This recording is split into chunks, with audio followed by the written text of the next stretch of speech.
चलिए, बिस्मिल्लाहिर्रहमानिर्रहीम, अस्सलाम वालेकुम वरहमतुल्लाहि वबरकातुहू। नया बैच जो हमारे पास है अल हिलाल 3.0 का, इससे पहले अल हिलाल 2.0 बैच हमारा था, जहाँ पे हम फाउंडेशन क्लासेस पढ़ाते थे 8th 9th एंड 10th को, जो कि अभी भी चल रहा है। क्लास 10th की क्लासेस उसमें चल रही है, क्योंकि क्लास 10th का जो एग्ज़ामिनेशन है वो है मार्च में। लेकिन जो क्लास 8th और जो क्लास 9th जो कि आउट गोइंग थे, जो कि अभी 9th क्लास में या तो अभी 10th क्लास में, जिस तरह आप है, आप आउट गोइंग 9th क्लास है, 10th क्लास में आप चढ़े, कोई आउट गोइंग 8th क्लास है, 9th क्लास में वो चढ़ेंगे। उनके लिए नया बैच हमने निकाला है, that is Al Hilal 3.0 batch, जिसमें आपके पास क्या होगी, फाउंडेशन क्लास हर एक सब्जेक्ट की होगी। हर एक सब्जेक्ट में आपके पास जितने भी आपके पास पर्टिकुलर 5 सब्जेक्ट हैं, लाइक आपके पास इंग्लिश है, लाइक आपके पास उर्दू है, लाइक उसमें आपके पास SST आता है, लाइक मैथमेटिक्स आता है, और particularly science subject. Every subject, हर किसी सब्जेक्ट के लिए सेपरेट टीचर आपके पास होगा, और हर एक सब्जेक्ट जो भी आपके पास होगा उसमें नोट्स दिए जाएंगे, और वो भी नोट जो होंगे वो भी हैंड रिटन नोट्स होंगे। आपके पास कोई भी ऐसा नोट नहीं होगा जो आपके पास प्रिंटेड होगा। आप इसका प्रिंट निकाल सकते हैं, लेकिन जो टीचर पर्टिकुलर आपकी क्लास में पढ़ाएगा हैंड रिटन, वही सारे नोट्स आपके लिए अवेलेबल होंगे। क्योंकि यूजुअली क्या होता है, आपको खुद भी मालूम होगा, जो नोट्स अवेलेबल होते हैं बाज़ार में या कोई कोचिंग सेंटर प्रोवाइड करता है, बच्चे को मालूम ही नहीं होता है। टीचर कुछ अलग ओरिएंटेशन में पढ़ाता है क्लास में, लेकिन नोट्स कुछ अलग ओरिएंटेशन में होते हैं, जिसकी वजह से बच्चे को क्या हो जाती है, प्रॉब्लम होती है। जो कि हैंड रिटन जो भी टीचर लिखेगा वहाँ पे, आप उस क्लास में प्रेजेंट होगे, वो हर एक वर्ड आपके लिए अंडरस्टैंडेबल होगा, और वो नोट्स आप फिर प्रिंट आउट खुद भी कर सकते हैं, और सॉफ्ट कॉपी लेके अल्टीमेटली उसको आप कॉपी भी कर सकते हैं। इवन दो आप क्लास में भी कॉपी कर सकते हैं, लेकिन ज़रूरत नहीं है। अगर बेटर आपके लिए ये होगा कि अगर आप पूरा फोकस किस पे, बोर्ड पे रखेंगे, लिखने की ज़रूरत यहाँ पे नहीं है। दो वेला अगर आप लिख सकते हैं कुछ इंपॉर्टेंट पॉइंट्स, कहीं पे कुछ इंपॉर्टेंट पॉइंट आपके पास होगा, आप वो मेंशन करेंगे, लेकिन ज़रूरत नहीं है। क्योंकि डिजिटल बोर्ड पे पढ़ने का आपके पास एक्चुअली मेरा ये रीज़न इसीलिए था, या इसलिए ये प्रेफर मैंने किया, क्योंकि बच्चे की कंसंट्रेशन दाएं बाएं नहीं जानी चाहिए। वरना यूजुअली क्या होता है, वाइट बोर्ड जब भी अवेलेबल आपके पास होता है, जब भी वाइट बोर्ड आपके पास अवेलेबल होता है, वालेकुम अस्सलाम, दरवाज़ा बंद करो। वाइट बोर्ड में क्या एक्चुअली प्रॉब्लम होती थी, आप साइमल्टेनियसली टीचर के साथ लिखते थे, टीचर भी लिखता था, आप भी लिखते थे, टीचर रब करता था, अल्टीमेटली आपके पास प्रॉब्लम होती थी समझने में। फिर आप यूजुअली कैसे करते थे, ऐसे ही आप अपना जो सिर हिलाते थे, हाँ सर समझ में आ गए, यूजुअली आपको समझ में नहीं आया होता है। तो प्रॉब्लम कि वहाँ पे बच्चा डरता भी था, टीचर मत बोलेगा क्यों नहीं समझ में आया। ठीक है, मेन रीज़न यही है आपके पास डिजिटल बोर्ड यूज़ करने का, कि आप यहाँ पे पूरा फोकस बोर्ड पे रखें, टीचर क्या पढ़ा रहा है उस पर पूरा फोकस रखें, रादर देन कि आप यहाँ पे लिखें। आप लिख भी सकते हैं, लेकिन कुछ माइन्यूट चीज़ें जो कि इंपॉर्टेंट होगी आपके, लेकिन साथ में ये सारे नोट्स आपको ग्रुप में पहुँच जाएंगे। वो नोट्स आप शाम को कॉपी कर सकते हैं। साथ ही में पर्टिकुलरली साइंस एंड मैथमेटिक्स साल से हमने हर किसी सब्जेक्ट के लिए रखा है। तो इससे पहले साइंस और मैथमेटिक्स का होता था। हर किसी सब्जेक्ट के आपके पास यहाँ पे क्लास वर्क जो भी होगी या क्लास जो भी होगी, उसका एक वीडियो लेक्चर बनेगा, मतलब कि हाइब्रिड क्लास आपकी होगी। पर्टिकुलरली इससे पहले हम क्या करते थे, साइंस और मैथमेटिक्स के लिए, या कभी कभार थोड़े कुछ लेक्चर्स हमने SST के रखे थे। लेकिन इस बार हर किसी लेक्चर जो भी आपके पास, क्योंकि अभी तो इंट्रोडक्टरी क्लास होगी 2-4 दिन तक, इसके बाद 2-4 दिन के बाद हर एक क्लास जो भी आपके पास होगी वो क्लास हाइब्रिड होगी। साइमल्टेनियसली आपके पास उसका एक वीडियो लेक्चर भी बनेगा, या तो लाइव क्लास होगी। ठीक है ना, वो लाइव क्लास या तो रिकॉर्डेड क्लास शाम को आप देख सकते हैं, और इजीली आपके पास जो भी कन्फ्यूजन हो वो क्लियर आप कर सकते हैं। ज़्यादा से ज़्यादा वो कल को वो लेक्चर आपके पास अपलोड हो सकता है, डिपेंडिंग अपॉन कि आपके पास दिन में, क्योंकि बहुत सारे वीडियो लेक्चर्स को रिकॉर्ड करना पड़ता है, उस हिसाब से थोड़ा डिले हो जाता है। ठीक है, अब आपके पास जितनी भी क्लास होगी, जो भी क्लासेस होगी, हर हफ्ते जो भी आप पढ़ोगे, हर हफ्ते वीकली टेस्ट आपके पास होगा। 5 दिन आपकी क्लासेस चलेगी, 5 डेज ए वीक। कब तक, जब तक कि आपका एग्जामिनेशन नज़दीक ना आ जाए। जब आपका एग्जामिनेशन नज़दीक आ जाएगा तब आपको 6 डेज अ वीक क्लासेस होगी, और संडे का एग्ज़ाम होगा। अभी 5 days a week class, Monday to Friday, Saturday का आपका एग्ज़ाम होगा। Every week, there is no such week कि आपके पास एग्जामिनेशन में कमी आ जाएगी। हर एक वीक होगा, प्रोवाइडेड कि कभी कुछ ना कुछ प्रॉब्लम मत होगी, या डिपेंड करता है कि सिलेबस कम कवर होगा। ठीक है, लेकिन एवरी वीक आपके पास क्लासेस होगी, और वो जो एवरी वीक आपके पास क्लासेस तो होगी, साथ ही में एवरी वीक सैटरडे को आपके पास एग्जामिनेशन होगा। और वो एग्जामिनेशन जो आपके पास होगा that will be mock type, मतलब मॉक टेस्ट ऐसा आपके पास होता है जहाँ पे आपके पास आपकी इंटेलिजेंस को वहाँ पे देखा जाएगा और साथ ही में जो आपने क्लास वर्क को भी पढ़ा होगा उसको भी देखा जाएगा। एडिशनल आपके पास कुछ सवाल ऐसे होंगे जो कि प्रोवाइडेड कि आपके सिलेबस के बाहर हो सकता है लेकिन आपके लेवल के बाहर नहीं होगा। देखिए ये डिफरेंट चीज़ है, एक है सिलेबस के बाहर, दूसरा है लेवल के बाहर। सिलेबस के बाद लेट सपोज आपके पास 10 टॉपिक्स हैं लेकिन आपकी एनसीईआरटी बुक जो आपके पास है प्रिस्क्राइब्ड बुक उसमें वो टॉपिक्स मेंशन करके होगी।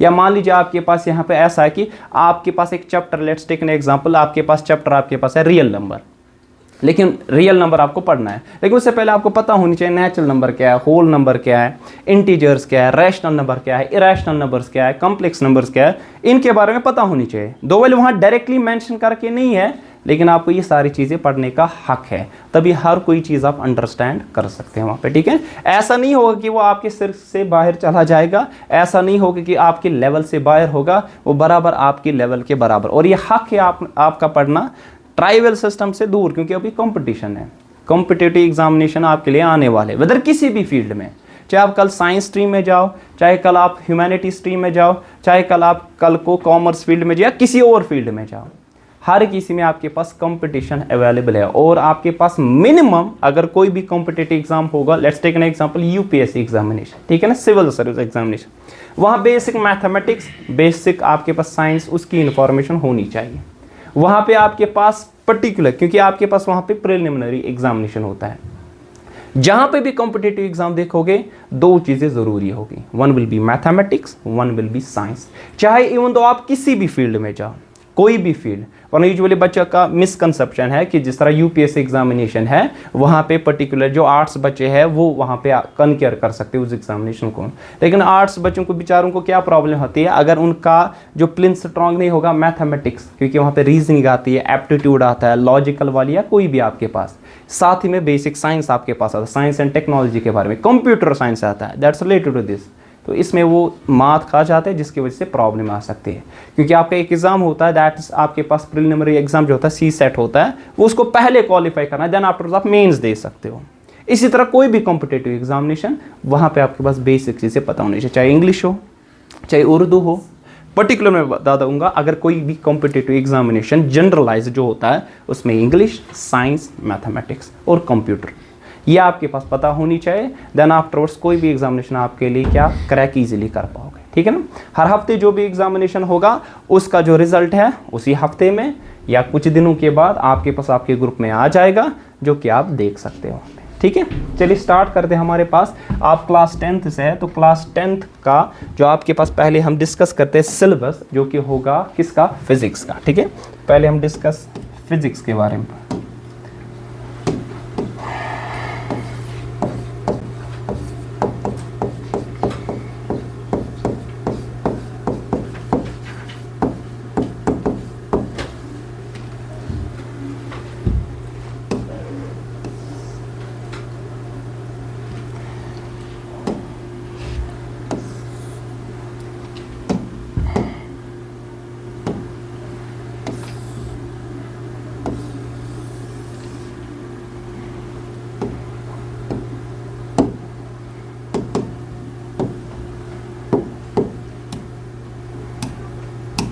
चलिए साइंस पोर्शन का पहला आपके पास जो पोर्शन है दैट इज फिजिक्स पोर्शन, और फिजिक्स पोर्शन में आपके पास जो पर्टिकुलरली जो नंबर ऑफ यूनिट्स है तो 5 यूनिट्स के माने मेरे पास ये है आपके पास चैप्टर्स। आप बता सकते हैं एक लंबा चैप्टर आपके पास, उसमें छोटे छोटे चैप्टर्स हो गए, आप कह सकते हैं सब टॉपिक्स आपके पास वहाँ पे अवेलेबल हो गए।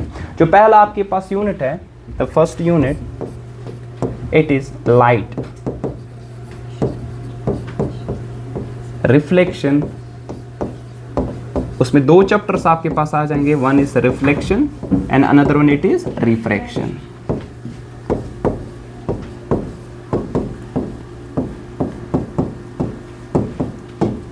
देखिए अगर कोई भी एग्जामिनेशन आप देते हैं, कोई भी सब्जेक्ट आप पकड़ते हैं या कोई भी सब्जेक्ट आप पढ़ते हैं, हर किसी सब्जेक्ट का पहले आपके पास सिलेबस पता होनी चाहिए, टिप ऑफ द टंग। पहले आपको सिलेबस ही नहीं पता है और उस सिलेबस के आपके पास सब टॉपिक्स उसके बारे में भी नहीं पता है, आप उस सब्जेक्ट को, उस पर्टिकुलर टॉपिक को कनकेयर नहीं कर सकते।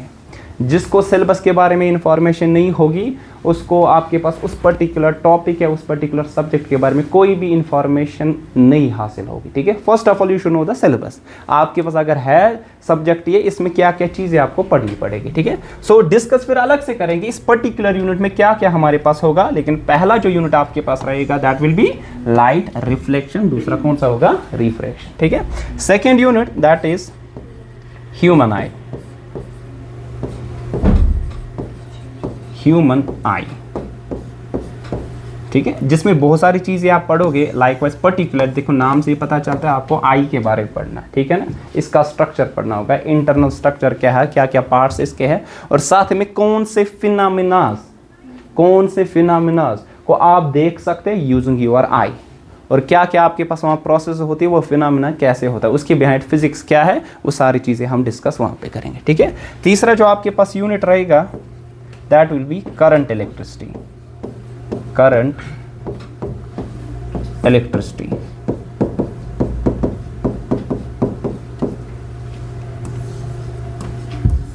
तो लोअर क्लास में आपने कम से कम थोड़ा सा पढ़ा होगा कि इसके बारे में करंट क्या चीज़ है, वहाँ पे वो सारी डिस्कशन वहाँ पे कर लेंगे, ठीक है। नेक्स्ट जो हमारे पास यूनिट है that's unit number 4, that is magnetic effects of current, magnetic effects of current, ठीक है। ये भी आपने लोअर क्लास में क्लास 8th 9th में कहीं ना कहीं देखा होगा, पर्टिकुलरली क्लास 8th में करंट के बारे में भी सुना होगा वहाँ पे, और किसके बारे में sir, magnetic effects of current. दो वेल वहाँ पे आपने क्या जस्ट लो लेवल का देखा होगा, जस्ट इंट्रोडक्टरी पार्ट आपने वहाँ पे देखा होगा, लेकिन यहाँ पे आपको इन डिटेल में पढ़ना होगा।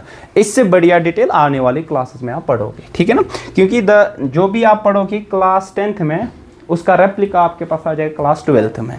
अगर आप कल को साइंस स्ट्रीम लेते हैं, मेडिकल और नॉन मेडिकल, तो आपके पास जो भी क्लास 10th में पढ़ोगे फिजिक्स, केमिस्ट्री, मैथमेटिक्स, बायोलॉजी में, वो सारा रिपीट कहाँ पे होगा, इन क्लास 12th। जो भी आपने पढ़ा है 9th क्लास में, 9th क्लास में जो भी चीज़ें आपने पढ़ी वो सारा रिपीट होगा क्लास 11th में।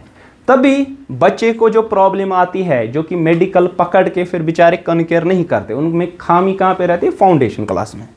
अगर 11th क्लास उसका वीक है, एक्चुअली उनका 9th क्लास वीक रहा होगा। अगर उनका 12th क्लास वीक है, एक्चुअली उनका 10th क्लास वीक रहा होगा। सो अगर आपकी फाउंडेशन स्ट्रॉन्ग है तो ऑब्वियसली बिल्डिंग तो अच्छी बनेगी, है ना, क्योंकि इस बिल्डिंग के लिए पहले प्लिंथ देते, एक्चुअली पहले फाउंडेशन करते हैं, फिर प्लिंथ आता है, देन आफ्टर बिल्डिंग बनती है। अगर फाउंडेशन अच्छी रही तो अल्टीमेटली आपका प्लिंथ भी अच्छा रहेगा और वो बिल्डिंग भी अच्छी खासी टिकेगी।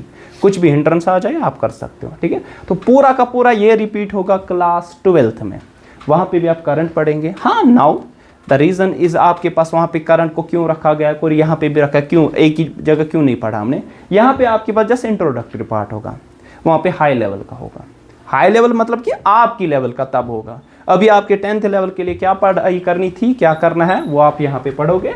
12th क्लास में थोड़ा आपके पास इन डिटेल होगा। और एक यूनिट है जो कि सिलेबस में शायद डिलीटेड है, मे बी इस साल अगर डिलीट हुआ तो नहीं पढ़ेंगे, अगर आपके पास होगा तो पढ़ना पड़ेगा, that is source of energy, source of energy,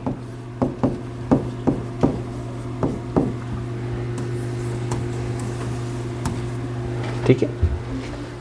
सो ये आपके पास सिलेबस है पूरा, जो कि हमें साल भर पढ़ना है फिजिक्स पोर्शन के लिए। One is light reflection and refraction, जिसमें सबसे बड़ा यूनिट है और सबसे ज़्यादा मार्क्स में जो बोर्ड में पूछे जाते हैं, that is this light reflection and refraction. I will tell you, अगर फिजिक्स में 100% मार्क्स में देखा जाएगा, नियर अबाउट 30 to 40% मार्क्स किस में पूछे जाते हैं, लाइट रिफ्लेक्शन। अगर मैं कहूँ जस्ट फिजिक्स में, अगर 100 मार्क्स है, नियर अबाउट 30 to 40 मार्क्स पूछे जाते हैं किसमें, light reflection and refraction. 100 marks नहीं होते, समझाने के लिए कह रहा हूँ। अगर 7 मार्क्स 7 मार्क्सन मज 30 to 40 मार्क्स का मजन जो कि लाइट के पोर्शन में आपको पूछे जाएगा, तब ये बहुत ही इंपॉर्टेंट चैप्टर है आपके एग्जामिनेशन पर्सपेक्टिव के हिसाब से, ठीक है। तो हम स्टार्ट करते हैं पहला, that is this light reflection and refraction.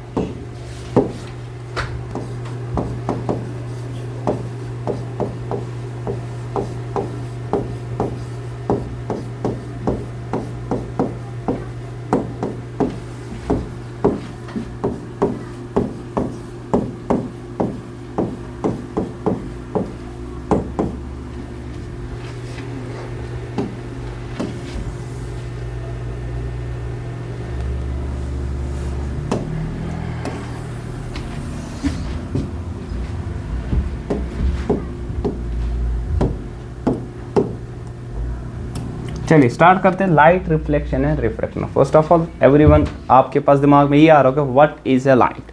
Light किसे हम कहते हैं, लाइट आपके पास कैसी टाइप की एनर्जी, ये सारी चीज़ तो कम से कम आपने लोअर क्लास में पढ़ी होगी। So tell me what is a light, what is a light. Light क्या चीज़ है, कोई तो बता दो। हाँ कुछ भी, गाली के बगैर कुछ भी चलेगा। एग्जैक्टली इसने बता दिया सर। पहली चीज़ जो लाइट हमारे पास है सर, ये एक एनर्जी है सर, ठीक। कौन सी टाइप की एनर्जी सर, इसने बोला एक ऐसी टाइप की एनर्जी है जिससे हमें सेंसेशन ऑफ विजन आता है, विच प्रोड्यूसेस सेंसेशन ऑफ विजन, जिसकी मदद से हम देख सकते हैं, ठीक है ना। जिस तरह आपने पढ़ा होगा 9th क्लास में पढ़ा होगा sound, sound is that form of energy which produces sensation of hearing in us, जिससे हम सुन पाते हैं, ठीक है। उस चीज़ को हम कहते हैं साउंड। ये भी एक एनर्जी है जिससे हम सुन पाते हैं, ये भी एनर्जी है जिससे हम देख पाते हैं, ठीक है ना। बट ये जैसा आपके पास डेफिनेशन, लेकिन अगर हम इन डेप्थ की तरफ जाए तो लाइट की कुछ अलग ही डेफिनेशन आ जाएगी। आपने बोला ये एक एनर्जी है, वो एनर्जी है जिससे हम देख सकते हैं। क्या देख सकते हैं, you can see the wonderful world, wonderful world,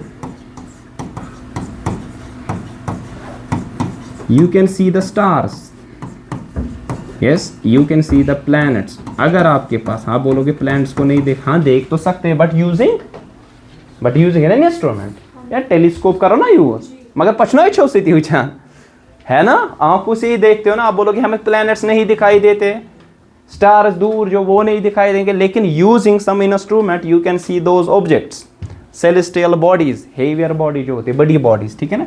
you can see the rivers, जो भी आपके पास इर्द गिर्द है एटसेट्रा, ये सारी चीज़ें आप अपनी आंखों से देख सकते हैं, प्रोवाइडेड कि कोई डिफेक्ट ना हो। किसी को कुछ डिफेक्ट होता है, ठीक है, यूजुअली फिर आप क्या यूज़ करते हो, स्पेक्टेकल्स का यूज़ करते हो, ठीक है। शीशे ना यूज़ करा, कंच का मायोपिया सुना मत होगा। किसी को नज़दीक का दिखाई देता है, दूर का नहीं। किसी को दूर का दिखाई देता है, नज़दीक का नहीं। किसी को तो दोनों ही दिखाई नहीं देते हैं।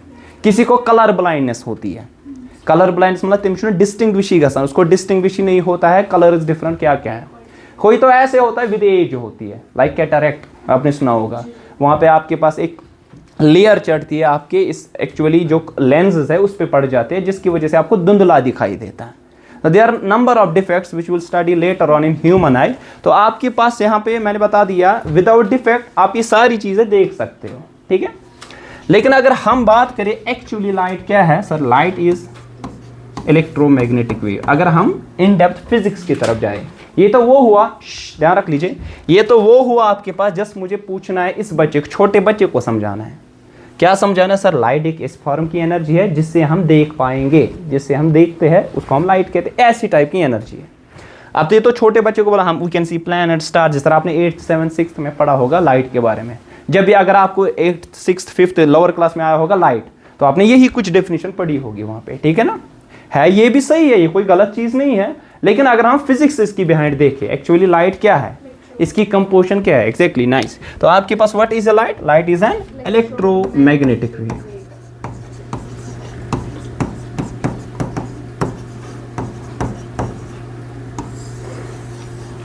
Light is an electromagnetic wave. अगर हम आगे जाए इलेक्ट्रोमैग्नेटिक वेव क्या होता है उससे पहले हमें पता होनी चाहिए वेव क्या होता है। You should no first of all what is a wave. जिसको वेव समझ में आ गया उसको इलेक्ट्रोमैग्नेटिक वेव समझ में आ जाएगी। अगर मैं डायरेक्टली इलेक्ट्रोमैग्नेटिक वेव के बारे में समझा दूंगा तो आपके पास यहाँ पे मुश्किल होगा। दो वाइल के अगर आपको फिर वेव नहीं पता होगी फिर आप वो रटा याद रखोगे। रटा याद रखने की जरूरत नहीं, फर्स्ट ऑफ ऑल हम एक एक करके छोटी छोटी चीज़ों को हम समझेंगे। आपने 9th क्लास में पढ़ा होगा, आपको पता है या ना पता है, लेकिन कम से कम कोशिश करो बोलने की। बता दीजिए वेव क्या होता है। अगर आपको नहीं भी मालूम है ये कहाँ पे था ये वेव, मैं समझा दूंगा। साउंड आपने पढ़ा होगा और आपने वहाँ पढ़ा होगा sound is a longitudinal wave, सुना है ना, sound is a longitudinal wave. Now tell me first of all what is this sort of wave. ये क्या गो wave, tell me what is a wave. Sir wave वनसी wave वनसिम wave wave don't use this wave क्या है जी wave,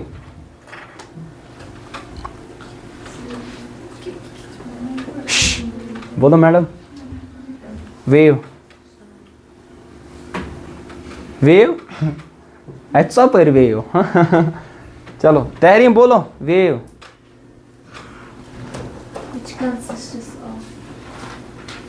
which consists of these are the properties of a wave. मतलब बो छुस वनान बात क्या गो, तोमुल क्या गो, तुझ वनान अमि ताकत यिवान, मे छु वनुन तोमुल क्या गो, डिफाइन तोमुल बोलो वेव क्या तो। देखो मैं समझा देता हूँ, वही गो ना मैं अंडरस्टैंड तय कूत कत आब पिट छु कि आब तेल छु, तो कह परवाह यह गई सोरे अंडरस्टैंड, मसला छु कह नो। आप एब्सेंट हो गए लेकिन हमने पढ़ा है यहाँ पे, यस नहीं नहीं नहीं नहीं ना ना, तो जो भी आता था, लेकिन आपका एग्जामिनेशन था, आप कहीं पे बिजी थे, हम क्या कर सकते हैं। हाँ देखो यहाँ पे बच्चे आए, किसी ने छुट्टी की, क्या की, वो उसकी प्रॉब्लम है, मेरी प्रॉब्लम है, मुझे पढ़ाना था, मैंने पढ़ा। अब ये जस्ट देखो, अब आप बोलोगे 9th क्लास में, ये 8th क्लास में भी था, 8th क्लास में भी साउंड था ना, उस ना 8th क्लास में साउंड तन कहीं ना कहीं टीचर ने या किया हो गया नहीं किया, मगर आपका खुद का हक था समझने के लिए कि वहाँ पे भी अपने पास sound is a longitudinal wave, तो पहले पता होनी चाहिए वेव क्या चीज़ होती है, ठीक है। So remember that, first of all see what is A wave, remember that wave it is a disturbance produced in a medium,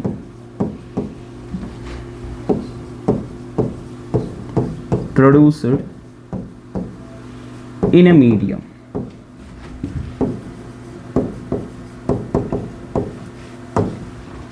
एक मीडियम में जो डिस्टर्बेंस प्रोड्यूस होते हैं उसको हम कहते हैं wave. What you mean by this disturbance, actually this is energy, ये तो हमारे पास एनर्जी है, लेकिन ये क्या चीज़ है आपने जो बताया डिस्टर्बेंस, जस्ट लाइक हम अभी पढ़ रहे थे, मान लीजिए यहाँ पे मीडियम क्या होता है, first of all you should know about the medium. Medium is where there is a matter, there is a medium. Medium consist of matter, जहाँ पे क्वांटिटी ऑफ मैटर होगा उसको हम क्या कहते हैं sir, medium. Like air is a medium, yes, why, वहाँ पे एयर के पार्टिकल्स हैं। Water is a medium, yes, वहाँ पे वाटर के मॉलिक्यूल्स प्रेजेंट है। इस तरह solid is a medium, yes, I will tell you an example, iron, iron भी एक किस्म का मीडियम है, वहाँ पे आयरन के क्या हो गए सर, पार्टिकल्स हो गए। पार्टिकल्स के माने ये है बुनियादी, जिस चीज़ से ये बना होगा। लाइकवाइज आपके पास दीवार है, ये किससे बनी होती है, ब्रिक्स से। लाइकवाइज एक ब्रिक है, ये किससे बने, सैंड के पार्टिकल्स है। इसी तरह आपने पढ़ा होगा 9th क्लास में, everything in the universe it's made of some sort of substances. दुनिया में जो भी मैटर है वो छोटे छोटे पार्टिकल से बना है, उन पार्टिकल्स को क्या कहते हैं, एटम्स। पढ़ा होगा आपने, ठीक है ना।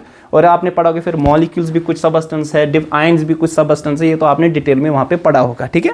अब इसी तरह मैं कह रहा हूँ आपके पास यहाँ पे मीडियम जब भी दिमाग में आ जाए, इट मीन्स कि वहाँ पे क्वांटिटी ऑफ मैटर प्रेजेंट होगा। वैक्यूम आप कहते हैं ना sir, what do you mean vacuum, no matter. हम कहते हैं खाली, वैक्यूम का मतलब वहाँ पे कोई भी चीज़ नहीं होती है। लाइक अगर आपके पास गुब्बारा होगा, उसमें वैक्यूम क्रिएट करना होगा, तो आप क्या करोगे, एयर को क्या करोगे, एक्सट्रैक्ट करोगे, तो वैक्यूम पंप का यूज कर लोगे। वो वैक्यूम पंप क्या करेगा, उसमें जो एयर है वो एक्सट्रैक्ट करेगा। या आपके पास गिलास कंटेनर, पहले एयर था, आप उसमें से वो बाहर निकालेंगे, ठीक है ना। आपको फिर समझ कैसे आ जाएगी, लेट्स टेक एन एग्जांपल। आप वहाँ पे क्या लोगे, कैंडल लोगे, उस कैंडल के ऊपर उसको उस गिलास जार में रखोगे, तो अगर एयर उसमें प्रेजेंट है तो वो जलेगा, कंबशन हो जाएगी। आपको पता है ना कंबशन के लिए जरूरी क्या है सर, एयर, ऑक्सीजन की जरूरी होती है, ठीक है ना। लेकिन फिर आप क्या करोगे, उसके बाद फिर आपके पास वहां पे वैक्यूम पंप का यूज करोगे, उसमें से एयर को एक्सट्रैक्ट करो, आप देखोगे within fractions of second वो जो कैंडल है वो बुझ जाएगा। The reason behind that is कि ऑक्सीजन आपने एक्सट्रैक्ट किया, एयर एक्सट्रैक्ट किया, जिसकी वजह से कंबशन नहीं हो जाएगी और आपके पास वहां पे समझ में आ जाएगा वहां पे वैक्यूम क्रिएट हुआ है। अब जहां पे भी मीडियम आ जाएगा, इट मींस कि आपके पास मैटर है। मीडियम के माने आपके पास है मैटर। जब भी मीडियम की बात आ जाएगी, दिमाग में याद रख लो, मैटर वहां प्रेजेंट होगा। और मीडियम आपके पास जब भी दिमाग में आ जाए, कम से कम डायरेक्टली आपके दिमाग में आ जाएगा, air is a medium, water is a medium, ठीक है ना, glass is a medium, etcetera etcetera, हर कोई चीज वो मीडियम है, ठीक है। बात है समझ, कोई कंफ्यूजन, क्लियर, ध्यान रख लिया। अभी डिस्टर्बेंस, जस्ट लाइक कि मान लीजिए, लेट्स टेक एन एग्जांपल, अगर है नहीं लेकिन समझो, हम पढ़ाई यहाँ पे करेंगे, हम पढ़ाई, मान लीजिए पढ़ाई का माहौल है, पढ़ाई एक माहौल नहीं है, पढ़ाई एक मीडियम नहीं है, लेकिन समझ लेना, मान लीजिए फॉर एन इंस्टेंट कि आपके पास यहाँ पे ये मीडियम आपके पास है, अब अभी अचानक से इसने हमें डिस्टर्ब किया, मतलब इसने उस किस्म का डिस्टर्ब नहीं किया, मतलब अचानक से उसने वो चीज की जो कि एक्चुअली हमारे रिदम में नहीं था, तो this disturbance we call this as a wave. या हम अभी पढ़ रहे हैं, दरवाजा कोई खोलेगा, मे आई कम इन सर, मे आई कम इन मैम, या क्या हुआ नहीं, तो आपके पास यहाँ पे वो डिस्टर्बेंस जो क्रिएट हुई ना इस मीडियम में, that we called as a wave. दूसरा, I will give another example, real life example. क्या सर, आपके पास बीकर एक है, उसमें पानी है, या मान लीजिए आप ढल के शोर पे खड़े हो, ठीक है ना, उसके बैंक्स पे, और आपने एक पत्थर डाला। जब पत्थर डालोगे क्या बनते हैं वहां पे सर, ऐसे रिपल्स बनते हैं ना, रिपल्स बनते हैं। You call these ripples as waves. Why you call these ripples as waves, because these ripples disturb the water. इसने पानी को डिस्टर्ब किया। पानी एक मीडियम है, जिस चीज ने भी आपके पास उस पानी को डिस्टर्ब किया, we call that particular thing as a wave. पत्थर वहां पे जो आपने डाला, पेबल जो वहां पे आपने डाला, वो वेव नहीं है, लेकिन पेबल की वजह से जो प्रोड्यूस हो गई डिस्टर्बेंस, जिसने पानी को डिस्टर्ब किया, वो जो डिस्टर्बेंस, वो जो रिपल्स आपके पास बनी, वही आपके पास यहां पे क्या होगी सर, वेव्स होगी। इस तरह आपके पास साउंड है, sound is a wave. How it is a wave, because ये एयर मॉलिक्यूल्स को क्या करता है सर, डिस्टर्ब। वहां पे कंट्रैक्शन होती है, रियर फ्रैक्शन, सुना होगा ना आपने, कंप्रेशन होता है, rear fraction, compression, rear fraction को ना डिस्टर्ब। जब भी डिस्टर्बेंस किसी भी वजह से हो सकता है, जब भी डिस्टर्बेंस हो जाएगी, इट मींस कि आपके पास वेव या एनर्जी वहां पे प्रोड्यूस हो रही है, ठीक है ना। सो आपके पास what is now a wave, it is a disturbance produced in media. Now you understand that कि एक्चुअली डिस्टर्बेंस हमारे पास क्या होता है, anything which is disturbance, it's actually the energy. ये एनर्जी आपके पास है जिसकी वजह से जो मीडियम आपके पास है वो डिस्टर्ब हो जाता है, ठीक है ना। तो हमने समझा पहले वेव क्या होता है, it's a disturbance produced in a medium, आपने समझा वहां पे। लेकिन आपने वहां पे पढ़ा होगा फिर there are different kinds of waves. हमारे पास वेव जो आपके पास है वो डिफरेंट काइंड्स की हमारे पास है। वन ऑफ द वेव जो आपके पास है, जो हमारे पास, अगर वेव्स की फर्स्ट ऑफ ऑल टाइप्स पढ़े, हमारे पास बहुत टाइप की वेव्स है। One of the type of wave, it is the mechanical wave. One of the type of the wave we have, that is the mechanical wave. Mechanical wave. Another type we have, that is this de Broglie wave. de Broglie waves, इनको matter waves भी कहा जाता है। Another one we have, that is this electromagnetic wave, ठीक है। ये just simpler classification है, ये हायर क्लास में आप पढ़ोगे, लेकिन सिंपल है समझना कि वेव्स क्या, अगर आपको बता जाएगा टाइप्स क्या है। तो पहला ये डिपेंड करता है आपके पास यहाँ पे कि ये टाइप किससे, ये क्लासिफिकेशन कैसे हम देते हैं, आगे जाके आने वाले वक्त में आप पढ़ोगे। तो एक टाइप की वेव हमारे पास कौन सी है, मैकेनिकल। दूसरी de Broglie, इनको मैटर वेव्स भी कहा जाता है। तीसरी हमारे पास कौन सी है सर, इलेक्ट्रोमैग्नेटिक वेव। हमें यहाँ पे जरूरत कौन सी है सर, हम इनको टच नहीं करेंगे, आने वाले वक्त में हमें ये पढ़ना है। आपने पढ़ा होगा मैकेनिकल वेव, वो वेव आपके पास है, आपने पढ़ा होगा sound is a mechanical wave and that too longitudinal. फिर टाइप्स आपके पास है, फिर आपके पास टाइप्स इनके निकलते हैं सर, क्या ये हो सकती है ट्रांसवर्स, ये हो सकती है ट्रांसवर्स, और ये हो सकती है लॉन्गिट्यूडनल। ये वेव हो सकती है ट्रांसवर्स, ये हो सकती है कोई भी, चाहे मैकेनिकल वेव भी हो सकती है ट्रांसवर्स या लॉन्गिट्यूडनल। आपके पास de Broglie वेव भी ट्रांसवर्स या लॉन्गिट्यूडनल बना सकते हो। आपके पास इलेक्ट्रोमैग्नेटिक वेव, ये ट्रांसवर्स भी बना सकते हो और लॉन्गिट्यूडनल, इवन दो अगर कोई होगी भी ना, आप उसको बना सकते हो, ठीक है ना। अगर आपके बाय डिफॉल्ट ये longitudinal, you can convert it into transverse nature, ठीक है। वो कैसे आपको पढ़ने, यहाँ पे नहीं पढ़ना है, हायर क्लास में आप वो पढ़ोगे, लेकिन हमें यहाँ पे समझना है कि what is an electromagnetic wave. Before going through this, electromagnetic wave भी क्या है उसके बारे में कुछ चीजें पता होनी चाहिए। फर्स्ट ऑफ ऑल आपको ये चीज तो इसके बारे में तो पता होगी, व्हाट इज ए चार्ज, पढ़ा है ना, लोअर क्लास में सुना होगा ना, व्हाट इज ए चार्ज। आपको दिमाग में आ रहा होगा positive charge and what is A charge. Charge क्या होता है,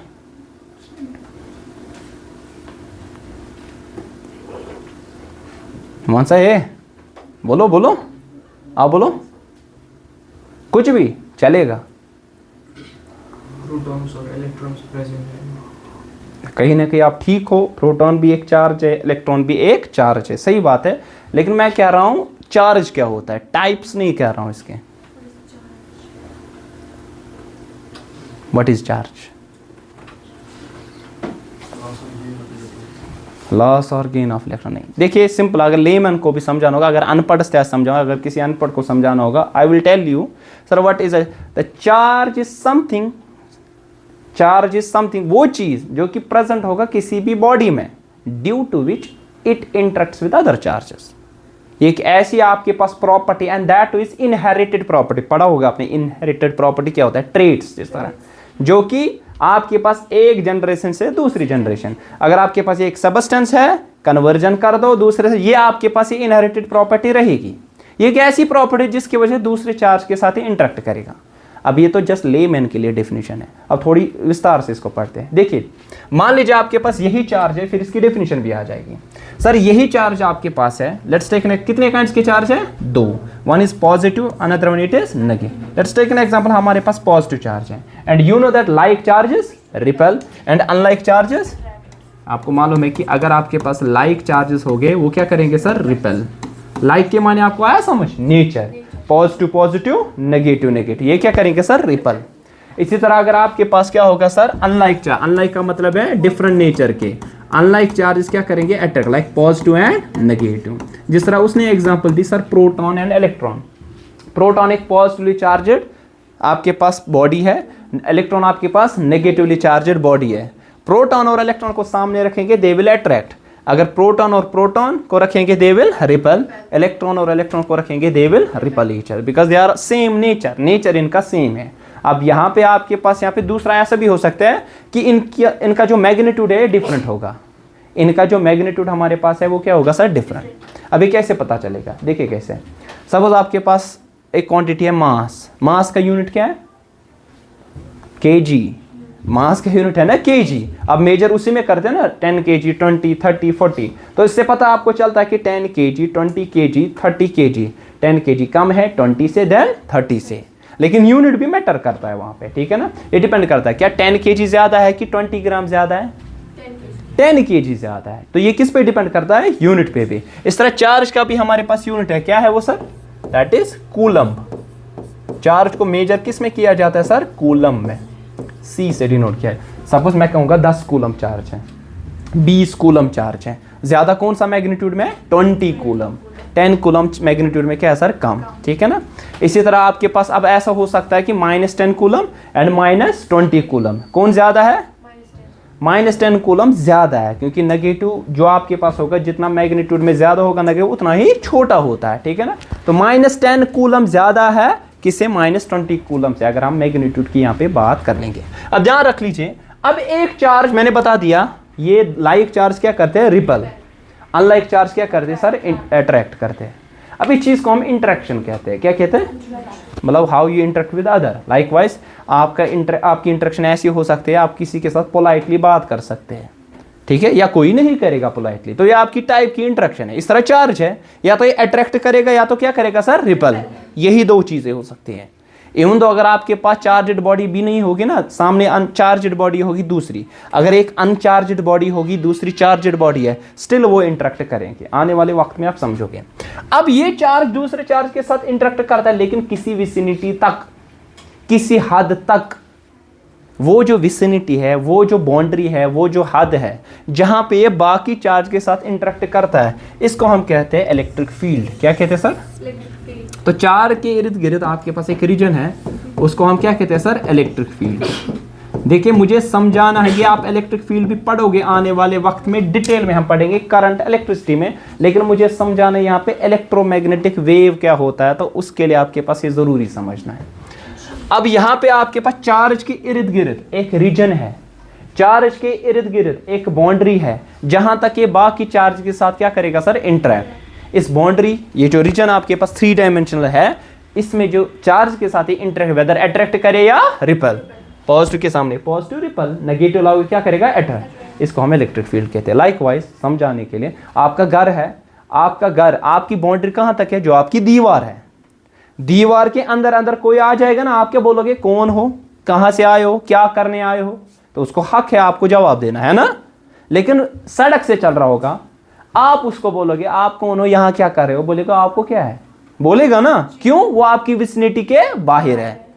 इसी तरह अगर इस विसिनिटी के बाहर आपके पास दूसरा कोई चार्ज होगा, क्या वो इंटरेक्ट कर पाएगा इसके साथ, नहीं। Why, the reason behind that is, वो इसकी बाउंड्री, इसकी जो हद है वो इधर ही तक है, इसके बाहर जो भी चार्ज होगा वो इसके साथ इंटरेक्ट नहीं कर पाए, अनटिल एंड अनलेस आप इसकी हद में ना लाओ आप यहाँ पे, ठीक है ना। लाइक कोचिंग सेंटर यहाँ पे कोई आएगा, उसको पूछना है आप कौन हो, कहाँ पे, कहाँ से आए हो, लेकिन बाहर कोई सड़क से चल रहा होगा, मैं नहीं बोल सकता है, क्यों, द रीजन बिहाइंड दैट, वो मेरी हद के बाहर है, बाउंड्री के बाहर है, ठीक है। अब ये इलेक्ट्रिक फील्ड क्या होता है, ये भी एक एनर्जी है ना सर, ये भी एक एनर्जी है। अब तो ये समझ में आ गया सर, ये इलेक्ट्रिक फील्ड। इसी तरह आपने पढ़ा होगा मैग्नेट, है ना सर, आपने बोला होगा मैग्नेट, तो मैग्नेट आपने पढ़ा होगा, कम से कम ये डेफिनेशन तो पता होगी सर। मैग्नेट क्या होती है, एक ऐसा सबस्टेंस आपके पास है जो मैग्नेटिक मटेरियल्स को आपस की ओर अट्रैक्ट करता है, लाइक आयरन नेल्स को क्या करता है सर, अट्रैक्ट। लेकिन एग्जाम आपने पढ़ी होगी मैग्नेट कुछ ऐसी, बार मैग्नेट पढ़ी है ना, इसका एक नॉर्थ पोल होता है, दूसरा सर साउथ पोल, पढ़ा होगा ना आपने। अब ये इस मैग्नेट के इर्द गिर्द भी है ना एक रीजन, जहां पे दूसरे मैग्नेटिक मटेरियल्स या मैग्नेट के साथ क्या करेगा, इंटरेक्ट, चाहे वो अट्रैक्ट करे या क्या करे, रिपल। देखो अट्रैक्ट कब करेगा, अनलाइक पोल्स, अनलाइक पोल्स वो क्या करेंगे सर, अट्रैक्ट, और जो लाइक पोल्स आपके पास हो गए वो क्या करेंगे, रिपेल। समझाने के लिए मैं ऐसा कहूंगा, नॉर्थ और नॉर्थ क्या करेगा, रिपेल, इनका सन दूर, साउथ और साउथ क्या करेगा सर, रिपेल, लेकिन नॉर्थ और साउथ पोल जो होगा वो क्या करेंगे सर, अट्रैक्ट, अगर वो आपस में विसिनिटी में हो गए। और ये जो विसिनिटी है ना इसके इर्द गिर्द, उसको हम क्या कहेंगे सर, मैग्नेटिक फील्ड। ये जो विसिनिटी है हम इसको मैग्नेटिक फील्ड कहते हैं।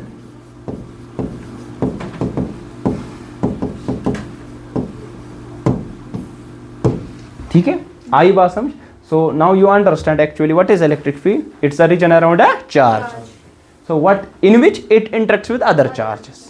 Actually यही है चार्ज की डेफिनेशन।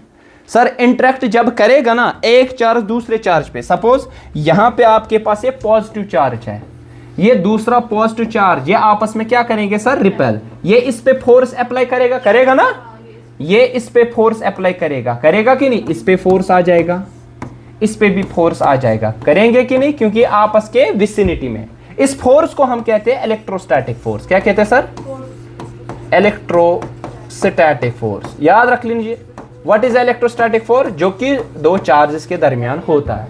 अब ये फोर्स हो सकता है अट्रैक्टिव, ये क्या हो सकता है सर, रिपल्सिव।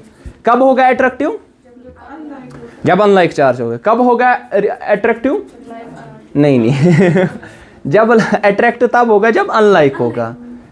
रिपल्सिव कब होगा, जब लाइक चार्जेस आपके पास। सिमिलरली आपके पास मैग्नेट्स जो आपके पास है वो आपस में क्या करेंगे सर, इंटरेक्ट, वेदर रिपल करे या अट्रैक्ट करे, शाबाश, एक फोर्स के साथ। उस फोर्स को हम क्या कहेंगे सर, मैग्नेटिक फोर्स, FM।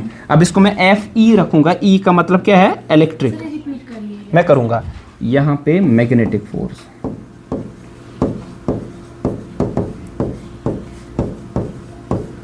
देखिए मैंने बोला एक चार्ज आपके पास है ना, इसके इर्द गिर्द एक 3 डायमेंशनल रीजन है जो कि हर एक डायरेक्शन में आपके पास है, जिसकी वजह से ये दूसरे चार्ज के साथ इंटरेक्ट करता है। मतलब या तो अट्रैक्ट करेगा या तो क्या करेगा, रिपल।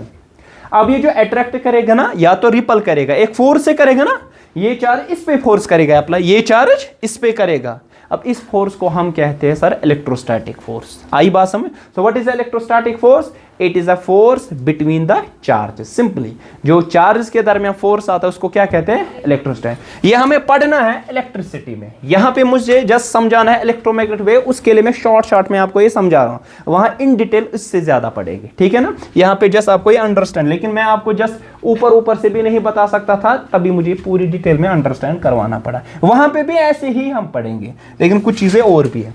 इसी तरह मैग्नेट्स के दरमियान जो फोर्स होता है उसको क्या कहते हैं, अभी मैग्नेट्स का मतलब है मैग्नेटिक मटेरियल्स भी। Iron is a magnetic material, ये करेगा इंटरेक्ट दूसरे मैग्नेट के साथ। इस तरह आप पढ़ोगे आगे जाके करंट कैरिंग कंडक्टर भी हमारे पास होता है, ठीक है ना। तो यहाँ मैग्नेटिक फोर्स है। अब ये मैग्नेटिक फील्ड भी क्या है सर, ये भी क्या होगी sir, energy.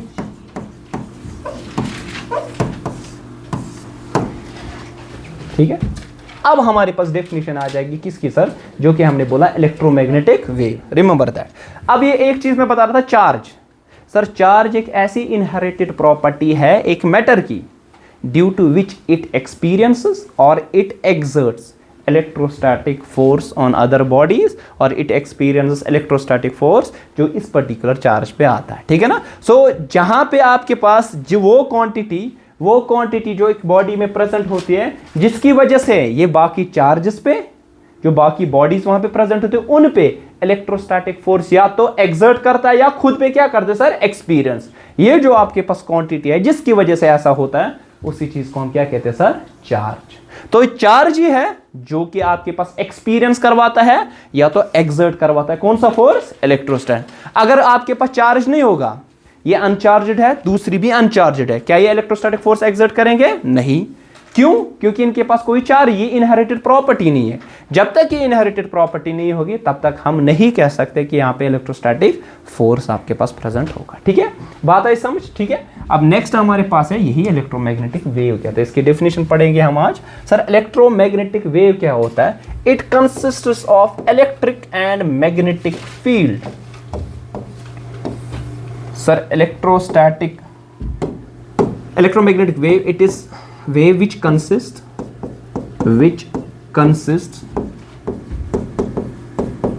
electric and magnetic field which oscillate आया समझ, vibrate, which oscillate या vibrate perpendicular to each other and perpendicular to the propagation